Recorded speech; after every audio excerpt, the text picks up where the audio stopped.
right, continuing with our morning availabilities, we are now joined by Regan Smith, driver of the number 7 TaxSlayer.com Chevrolet in the NASCAR Nationwide Series. Last week's winner at Daytona, the current series points leader. Regan, talk a little bit about the win and the week and then coming into Phoenix this weekend. Yeah, it was certainly a really good week to be at the shop, to be at Junior Motorsports with our win on Saturday, and then of course the boss going out and winning on Sunday didn't hurt. It was a lot of happy people, a lot of smiling faces, and a lot of pumped up guys working in the shop on Monday there. So that was exciting to see. The win itself was, I didn't think we were going to have a shot on the outside, and we got fortunate to catch the air just right at the right times, and once I was able to get back to the outside of Brad as we took the white flag, I just pinned him on the bottom for as long as I could, figuring that was our only chance, and keeping the 54 from being able to make any moves. And coming off of turn 4 when we were door to door, just as quick as I separated the air, that was really the only move I had, was to separate as quick as I could. And when you do that, sometimes it slows down that first car, or the car to the inside, and I was fortunate it slowed them down just enough to get us back to the flag and get there first. So it's anytime you win at Daytona, it's exciting, and I've worked since I was 4 years old to hopefully have an opportunity to win there, and to do it felt really special, whether it's the 300 or the 500, and then to have somebody that's a close friend of mine win the 500 on the next day just made the whole week more meaningful, and my boss too on top of that, but made the whole week more meaningful and special. All right, we'll go ahead and open for questions for Regan. Okay, let's start with Tom, and then we'll go. Okay, we'll go ahead, Michael, you go first, then we'll come to Tom. Regan, Michael Knight with the Arizona Republic. Obviously, there was a huge rain delay on the Cup race last weekend, and tomorrow's forecast looks very difficult. Could you just speak to the challenges of a driver's mindset if you don't race when your body clock is sort of adapted to? Does your energy level change? Is it hard to get your energy level back up? And especially if it goes late tomorrow night or even into Sunday. Yeah, I mean, it does change your energy level, definitely. It affects it. To say it doesn't would be a lie, but with that said, when it's situations like this where we know the rain's coming, we know it is going to rain, you can kind of prepare for that a little bit more. Like, I won't try to mentally get ready unless I see a radar tomorrow morning that looks like, okay, there's going to be a window at 4 or 5 o'clock, or we might actually get this thing off on time. Then I'll go into my normal routine. In my normal routine, I can usually start 4 to 5 hours before the race, just with what I eat, what I drink, how I hydrate, things that I do like that. So when you're aware of it and ready for it, it's a lot different than if just a pop-up shower hits and all of a sudden it dumps all day long. I think in the 500, they weren't anticipating any rain, and it hit nonstop all day long. And that, to me, is a little bit tougher situation. Now, with that said, that was also the 500, and that race, it doesn't matter if they raced it on Saturday, Sunday, Monday, Tuesday, Wednesday, you're still going to be jacked up and ready for it. In your experience, do drivers drive differently after a long rain delay? I think it all depends on the circumstances. If there's rain coming and you're racing to halfway, yes. And if you think that's a potential, absolutely. For whatever reason, last weekend it just was a perfect storm of all of a sudden they got out of that rain delay and just everybody was super aggressive. I think part of that was the factor that there may have been a little rain coming later on, but it was also the factor everybody realized how tough track position was going to be at Daytona last Sunday. And once the drivers realized that, then it kind of ramps it up a little bit, like, okay, you're racing the whole race for 1 or 2 spots to put you in the right lane on a restart or the wrong lane potentially. So I think that was the difference last week, for example. Sometimes you tend to see if we have a long rain delay or if there's rain coming, we try to get to halfway and then things get crazy. It all depends, on the circumstances surrounding it, I'd say. All right, we'll come up front to Tom.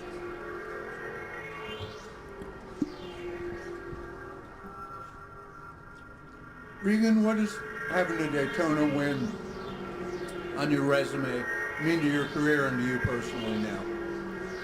Well, it's huge to both, I mean, personally, it's, as I said, I've dreamed about racing, not only racing there, but winning there since I was 4 years old. I think the first 500 I went to, I was either 4 or 5, and you just watch that place, and it's such a special place and just so magical. Even as a kid going there to watch it, it was it was pretty cool to get that feeling and to understand what it feels like to pull into victory lane there. I've been close in, the 150s, a couple of the 500s, had opportunities to win them, and certainly last year. And sometimes you're like, man, what's it take to win here? It's not an easy place to win. Everybody, takes it that next step up to try and win at Daytona, especially the first race. For most of us, I think that first one's got a little different feeling than the second one. Not taking anything away from either one of them, but that's just how it is. I think as the season's getting started, you're with your new teams, you got new colors, new suits, new everything, and there's a little more of a difference to that. So it means a lot to both, and to be able to say, I've got wins at Daytona, Darlington, some of the really special places we go, certainly means a lot. With that said, I'd like to get one on a Sunday there, so I'm still working hard to get back to that point also. All right, let's go to Jerry. Go ahead. Regan, at age 30, you're still a very young man, but how does it feel to have an 18-year-old kid in the nationwide field, Dylan Kwasniewski?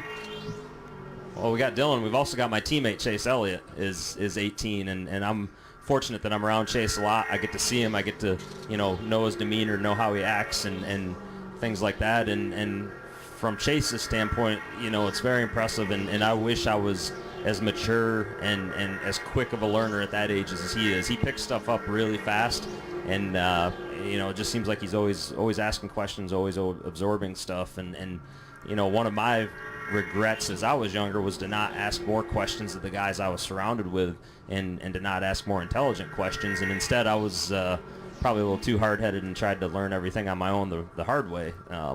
And I think maybe made me be a little bit of a less quick learner when it comes to some stuff. But with that said, I don't feel old at 30. I feel young. I feel like it was just 2 years ago I was doing my first race, in NASCAR, and I can still remember every moment of that day. And you look around the garage and you see some of the young faces coming up through, and I think it's very promising for our sport, and it shows how bright the future is and what's coming down the pipelines. But with that said, I'm working hard to still accomplish a lot of things in my career too, and I want to beat those guys just like I want to beat the veterans or the Cup guys. Cup. Brian Nelson, MRN Regan. With the limited, reduced number of tests that the Nationwide Series teams are getting this year, and I guess more open tests, how does that change your strategy going forward, over last year as far as testing? Well, testing, it's pretty simple. We really can't. We can go to the road courses. We can get maybe VIR, or Kershaw, or Road Atlanta, something like that to prepare for the road courses, which, in our series we have 3 of them, so it is an important part of what we do throughout the course of the year. It's a bigger percentage of our races than the Cup side. But outside of that, short of going to Nashville, I think Pikes Peak's maybe one of the only other places we can go. And for a nationwide team, Pikes Peak's almost too far since we're all on the East Coast. It's a great test facility, probably one of the best ones I've been to. But it's just far enough to where we can't logistically or financially make it make sense. So that leaves us with Nashville or short tracks. And, none of the short tracks that we can go to really are that close of a representation of any of them that we race at. And, Nashville, you can only go to Nashville so many times. So it's changed it a lot. With that said, I'm really happy with what we've done with the testing policy this year, because instead now we come to a lot of these tracks where we only got 1 set of tires last year. We get 2 sets. So today, for example, we've got 2 sets of tires, and we've totally adjusted our plan for how we start the weekend, how we practice. Normally, we'd be going into this first practice and basically saying, hey, we're going to go make 3 laps, get our heights right, and park it, and wait till the second practice when rubber's down. Well, now we're saying, let's go out and practice. Let's go run laps. Let's learn our car. Let's help put the rubber down instead of waiting for the rubber. And I think that was a wise move on NASCAR's part. And when you look at the financials of it, it actually probably saves the teams money from having to go testing over the course of the year. It saves us quite a bit of money in the long run. So more beneficial, do you think, to be testing on a race weekend or going into that race weekend at that track? Absolutely more beneficial. We won't have data on the cars. We're only going to be able to have data, I think, at 2 races this year, maybe, and don't quote me on this, I think Iowa and Kentucky are the 2 I've heard. But just having the opportunity to go out and make laps on the track that you're going to race on is definitely more beneficial. It was aggravating to all of us last year to see cars sitting in the garage when we could have been out there practicing, we could have been making laps and doing things. And our hands were tied at times. There were certain tracks where we did have those extra tires and we'd practice, but to know that we've got them at basically every track this year, except for the Daytonas, the Talladegas, where we don't need them, then it's a good move. All right, we'll go to David Caravello here in the middle. David Caravello, NASCAR.com.